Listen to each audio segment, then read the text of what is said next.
गांव की जिठानी। शांति अपने दो बेटों अर्नव और आरुष के साथ शांति से जीवन बिता रही थी, लेकिन शांति के पति सोहन से उसकी कभी कभार थोड़ी अनबन हो जाती थी। एक दिन शांति रोज की तरह सुबह का खाना बना रही थी, तभी दरवाजे की घंटी बजी। घंटी की आवाज सुनकर वो दरवाजे की ओर जाते हुए कहती है, अरे आती हूँ, कौन है, सब्र करो। शांति दरवाजा खोलती है तो देखती है कि उसके जेठ मोहनदास सामने खड़े होते हैं। वो सक पकाकर अपना घूंघट करती है और पैर छूकर कहती है, आइए आइए जेठ जी। कैसी हो शांति? जी मैं तो बिल्कुल ठीक हूँ, सब आपकी मेहरबानी है भाई साहब। शांति और मोहनदास की बातें सुनकर शांति का पति सोहन और उसके दोनों बेटे बाहर आ जाते हैं। अरे भैया राम राम, कैसे हो आप? राम राम भाई। अरे शांति, ऐसे खड़ी खड़ी क्या देख रही हो? चाय कॉफी कुछ लेकर आओ, भैया आए हैं। शांति तेजी से रसोई की ओर आगे बढ़ती हुई कहती है, अरे मेरी माँ, गेट खोलने के चक्कर में मेरे तो चावल ही जल गए। वो दौड़ी दौड़ी रसोई में जाती है और देखती है कि सारे चावल जल गए हैं। वो दोबारा चावल बनाने में लग जाती है। इतने में सोहन आवाज लगाता है, अरे शांति, तुम्हारे चावल का रोना खत्म हो गया हो तो चाय ले आओ। जी लाती हूँ अभी। शांति जल्दी जल्दी चाय बनाती है और मोहनदास को चाय देती है। सब एक दूसरे की खैर खबर पूछते हुए चाय पीते हैं। चाय खत्म होती ही मोहनदास शांति की ओर देखते हुए मजाक में कहते हैं, शांति, अब तुम्हारी चाय में दम नहीं रहा, अब हमें चाय बनाने वाली बदलनी पड़ेगी।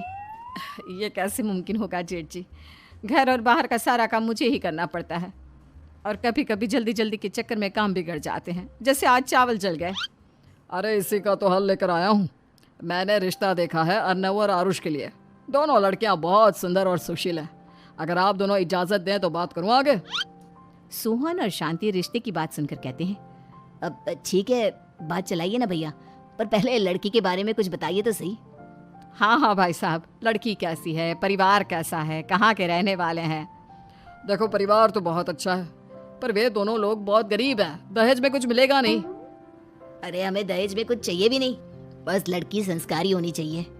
एक लड़की तो पढ़ी लिखी है और शहर की रहने वाली है, पर दूसरी अपनी गरीबी की वजह से पढ़ न सकी और गांव में रहती है, लेकिन दोनों है बहुत खूबसूरत। अगर तुम सबको देखते ही पसंद ना आ जाए तो मेरा नाम बदल देना। हाँ, पर तो हम आके मूंद कर भरोसा कर सकते हैं भैया। आप आगे बात चलाइए, हम शादी करने को तैयार हैं। कुछ ही दिन में अर्नव और आरुष की शादी हो जाती है। आरुष की शादी अनपढ़ लड़की मंजरी से हो जाती है, जो कि बहुत भोली भी होती है, और अर्नव की शादी पढ़ी लिखी लड़की तनुजा से हो जाती है, जो कि घमंडी और चालू होती है। एक दिन मंजरी घर के काम कर रही थी कि अचानक शांति उसे आवाज लगाती है, बड़ी बहू, ओ बड़ी बहू, मंजरी जल्दी यहाँ आओ। मंजरी जल्दी जल्दी शांति के पास जाती है। बेटा मेरे पैर दबा दे, बहुत दर्द हो रहा है। जी माँ जी, बस बर्तन धोकर आती हूँ। अरे बैठ यहाँ, मेरे पैर में बहुत तेज दर्द हो रहा है, बर्तन छोटी बहू धो लेगी। मंजरी शांति के पैर दबाने लगती है तो शांति तनुजा को आवाज लगाती है, छोटी बहू, ओ छोटी बहू।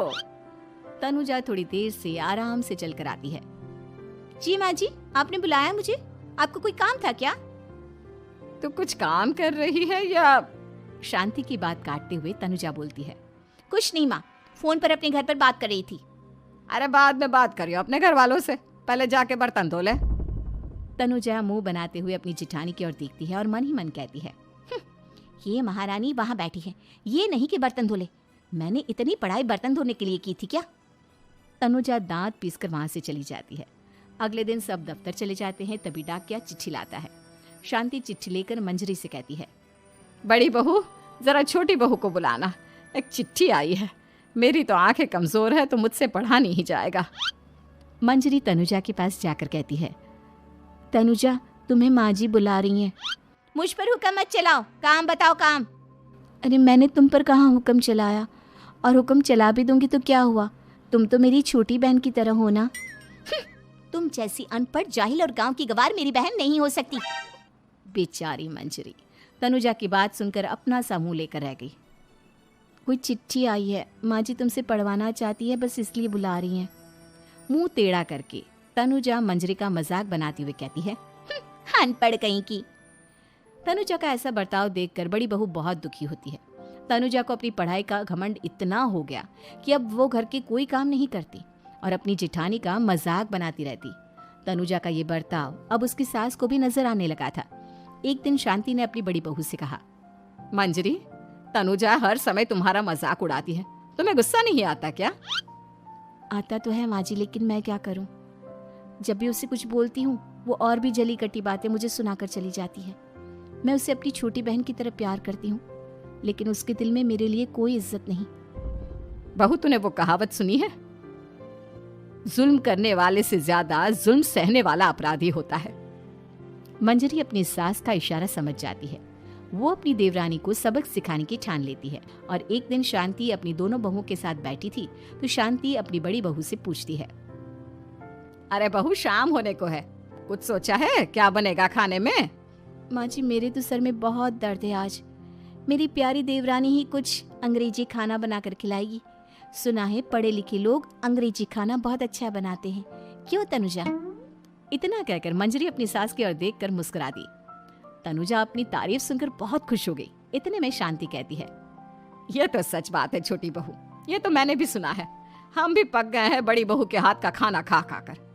तनुजा, तुम्हारी माँ भी तो तुम्हारे खाने की बहुत तारीफ करती हैं। आज हमें भी खिला दो कुछ अच्छा सा बनाकर।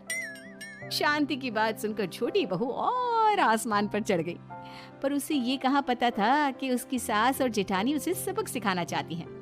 तनुजा अपनी तारीफ सुनकर खुश तो बहुत होती है, पर सोचने लगती है, मुझे तो कैसा भी खाना बनाना नहीं आता। अब मैं क्या करूंगी? अगर मैंने इनको सच बता दिया तो मेरी सारी इज्जत मिट्टी में मिल जाएगी। अरे छोटी बहू, क्या सोच रही हो? खिलाओगी ना अपने हाथ का अंग्रेजी खाना? छोटी बहू हाँ में सर हिला देती है। अचानक से उसके दिमाग में एक आइडिया आता है।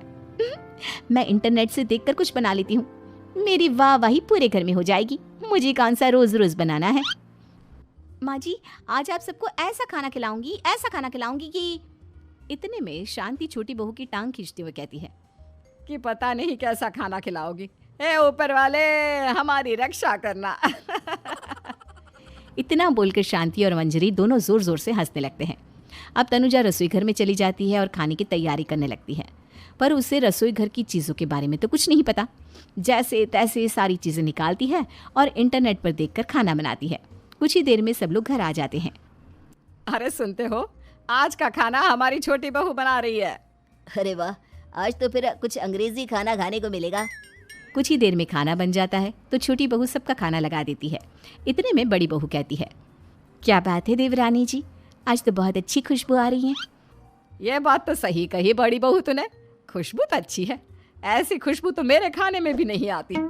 सब मिलकर छोटी बहू की बहुत तारीफ करते हैं और छोटी बहू 7वें आसमान पर बैठ जाती है। अब सभी खाना खाते हैं। जल्दी जल्दी दो, अब तो मुंह में पानी आ रहा है। हाँ, मुझसे भी नहीं रुका जा रहा।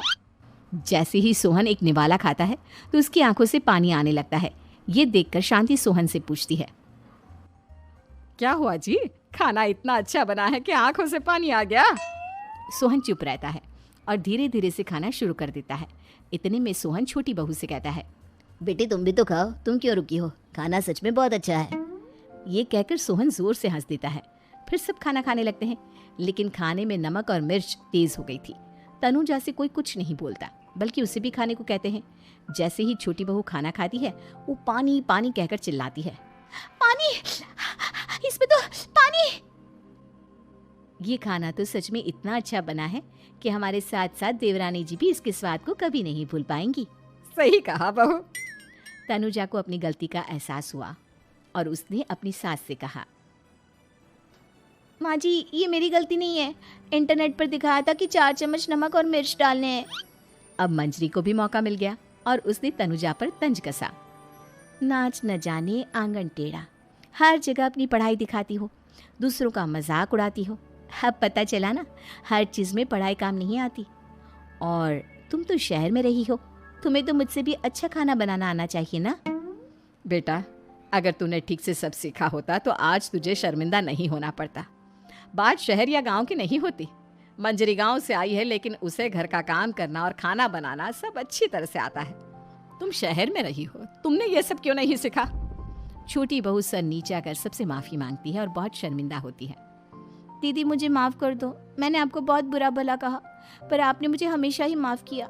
आज मुझे अपनी गलती का एहसास हो गया है। अब दोनों बहुएं मिलकर घर का काम करने लगी और एक दूसरे को अपने गुण बांटने लगी। मंजरी ने अपनी देवरानी को खाना बनाना और घर का काम करना सिखाया, वहीं तनुजा ने भी अपनी जिठानी को पढ़ना लिखना सिखाया। शांति और सोहन ऐसी बहुएं पाकर बहुत खुश थे।